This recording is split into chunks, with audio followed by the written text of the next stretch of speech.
ஆ. கடவுள் மனிதனாக பிறக்க வேண்டும்.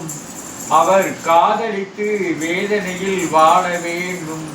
பிரிவென்னும் கடலினிலே மூட வேண்டும்.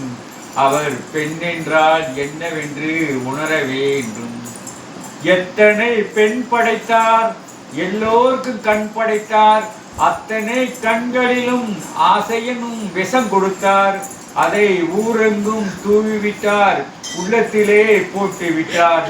பாவி அவர் பெண் குலத்தை படைக்காமல் நிறுத்தி வைப்பார். கடவுள் மனிதனாக பிறக்க வேண்டும்.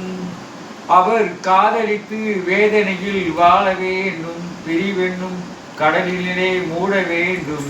அவர் பெண் என்றால் என்னவென்று உணர வேண்டும். அவரை அழைத்து வந்து ஆசையில் மிதக்க விட்டு ஆடடா ஆடு என்று ஆட வைத்து பார்த்திடுவேன். படுவா பட்டிடுவார், பட்டதே போதும் என்பார். படுவா பட்டிடுவார், பட்டதே போதும் என்பார். பாவி அவர் பெண் குலத்தை படைக்காமல் நிறுத்தி வைப்பார். கடவுள் மனிதனாக பிறக்க வேண்டும்.